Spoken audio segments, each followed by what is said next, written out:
Hola, hola.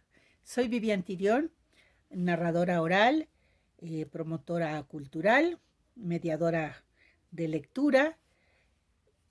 Tengo la sala de lectura El Juglar dentro del Programa Nacional Salas de Lectura. Y del libro Óyeme con los ojos, Sor Juana para niños, publicado por Nostra Ediciones en coedición con Salas de Lectura, forma parte de los acervos que año con año nos dan para fomentar el gusto lector entre la población. Yo hace 25 años que tengo mi sala de lectura en el sur de la Ciudad de México. Y sigue funcionando, por supuesto, con adultos mayores y adultos no tan mayores. Sesionamos semana tras semana. Te cuento mi vida, es el título de la introducción de Carmen López Portillo a este libro. Dice, hay un precioso pueblo al pie de los volcanes, se llama Nepantla, que en náhuatl significa en medio, lugar entre dos lugares, entre dos climas, entre dos culturas, frontera de dos mundos, el indio o indígena y el español.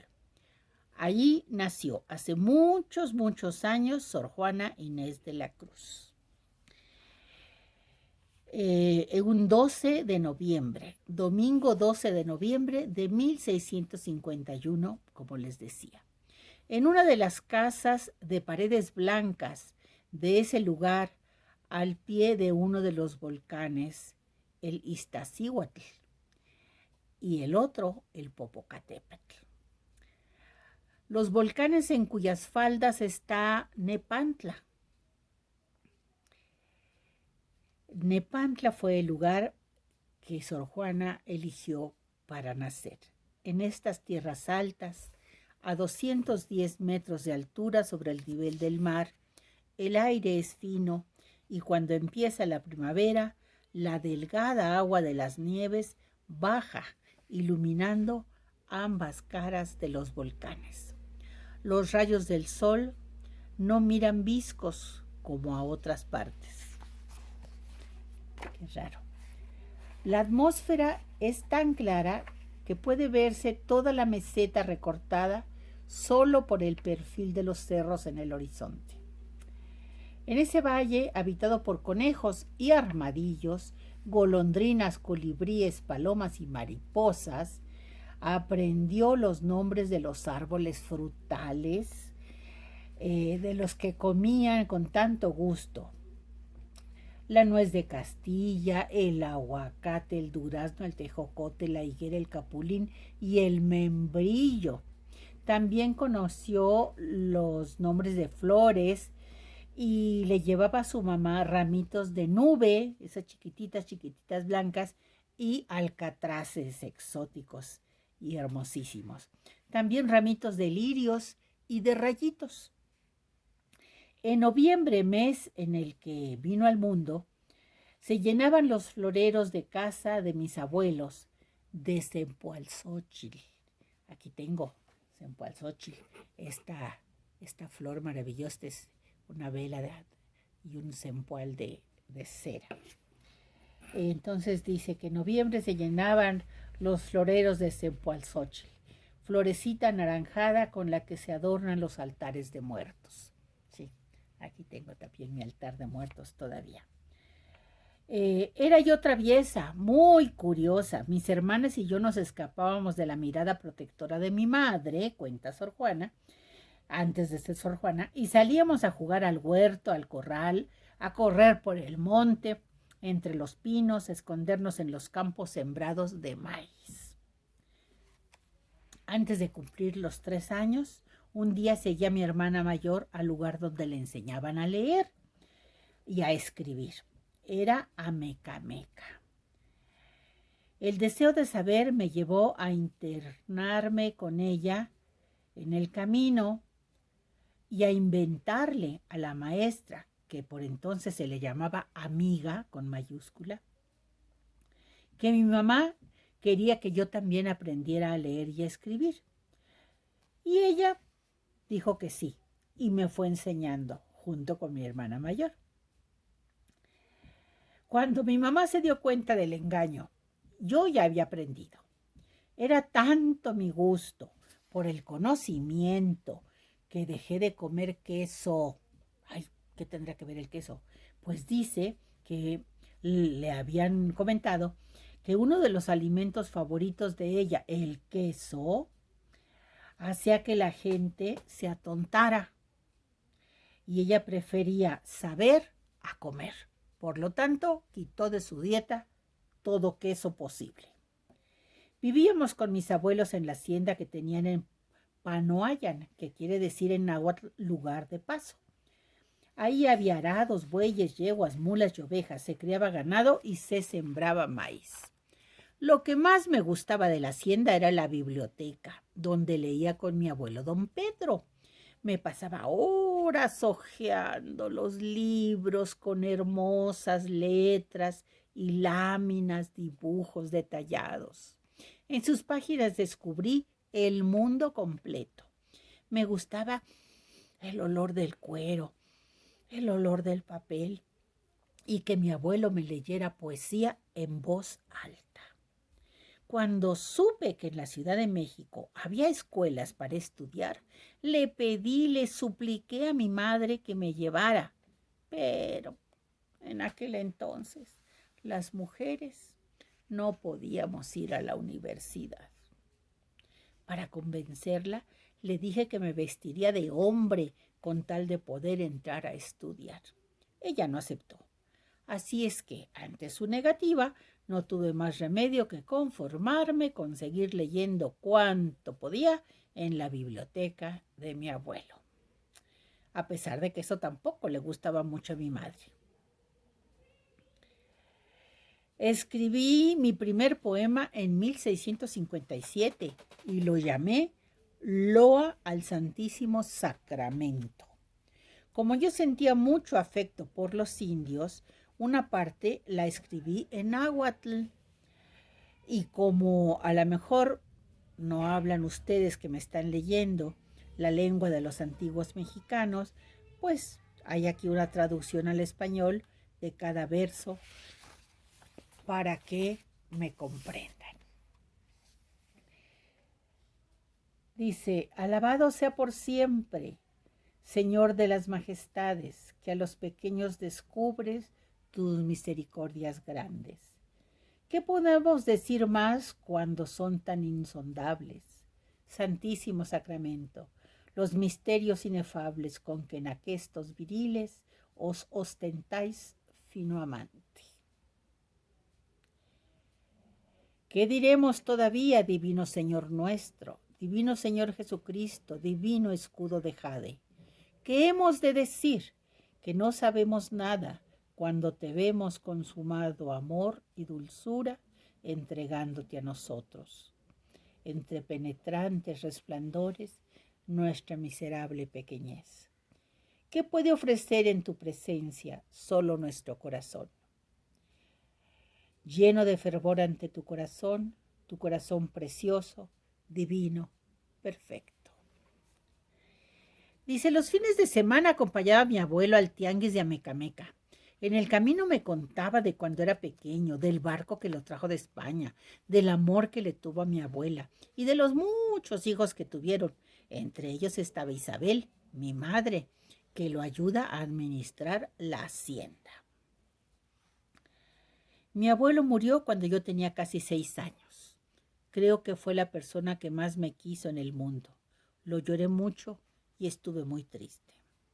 Tiempo después mi madre me decidió enviarme a la Ciudad de México a vivir con mi hermana María y mi tío Juan Mata.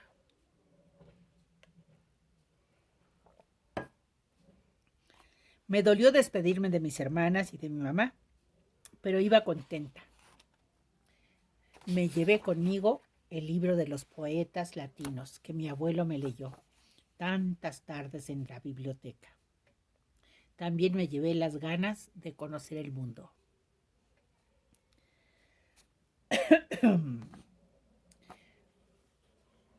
Bueno, dice muchas cosas. Está muy interesante. Era tan intensa mi necesidad de aprender que si no lo lograba me cortaba el pelo, como castigo por mi rudeza, que así llamábamos entonces a la tontería. No me parecía razón que estuviese vestida de cabellos cabeza que estaba tan desnuda de noticias, que era más apetecible adorno. Siempre que podía, iba a la librería de doña María de Benavides, donde encontraba libros en latín y en español, de Horacio y de Oviedo, de Calderón, de Góngora, historias de navegantes y de descubridores. Bueno, después cuenta que llegaron los virreyes de Mancera, que le invitaron a la corte y que ahí se relacionó con mucha gente importante y que escribió poemas de amor y de celos porque había mucha gente que se los pedía. Escribió muchísimo. En realidad quería vivir sola, pero pues no se podía. Por aquel entonces pues las costumbres eran muy diferentes. Entonces decidió meterse de monja para tener cierta independencia y no tener que estar escribiendo poemas a celosos y a enamorados y escribir lo que a ella le interesaba. Con la ayuda de mi confesor y de don Pedro Velázquez de la Cadena, quien pagó la dote, el 24 de febrero de 1669 pude entrar al convento de San Jerónimo. Allí, después del noviciado, hice mi profesión de fe y pude comprar por 300 pesos una casita dentro de San Jerónimo, una celda de 2 pisos que, si bien reducida, me permitía tener conmigo mis libros, que fueron aumentando y a los que se sumaron instrumentos musicales, científicos y astronómicos. El ambiente en aquel convento era alegre y movido. 100 monjas lo habitaban. Había muchas cosas que hacer, además de ir a misa y de rezar, y cantar en el coro, por supuesto, como administrar los dineros de la comunidad.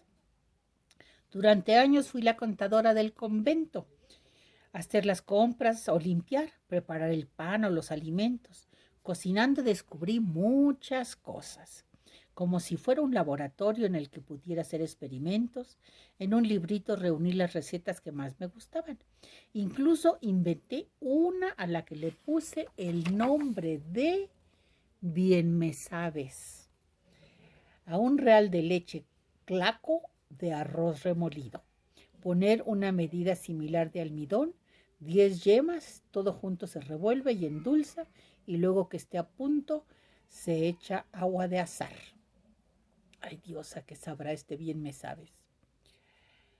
Pues bueno, también le gustaba la cocina, que desde su celda componía comedias, sainetes, autos, loas, sonetos, liras, romances, villancicos en latín, en español y en náhuatl para ser cantados. Y luego, aquí también en este libro viene unas coplas. Es un villancico que tiene coplas. Érase una niña, como digo a usted, cuyos años eran 8 sobre 10. Esperen, aguarden, que yo lo diré. Esta, que sé yo cómo puedo ser, diz que supo mucho, aunque era mujer. Esperen, aguarden, que yo lo diré. Porque, como dice no sé quién, ellas solo saben hilar y coser. Esperen, aguarden, que yo lo diré. Pues esta a hombres grandes pudo convencer, que a un chico cualquiera lo saben envolver. Esperen, aguarden, que yo lo diré. Pues como Patillas no duerme, al saber que era santa y docta, se hizo un Lucifer. Esperen, aguarden, que yo lo diré. Porque tiene el diablo esto de saber que hay mujer que sepa más que supo él. Esperen, aguarden, que yo lo diré. Pues con esto, ¿qué hace? Viene y tienta al rey, que a ella la tentara a dejar su ley. Esperen, aguarden, yo lo diré. Tentóla de recio, mas ella, pardiez, se dejó morir antes que vencer. Esperen, aguarden, que yo lo diré. No pescuden más, porque más no sé, de qué es Catarina para siempre. Amén.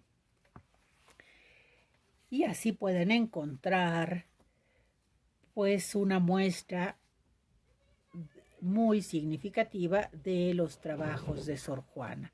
Sus redondillas famosas, sus villancicos, villancicos a la Navidad, romances,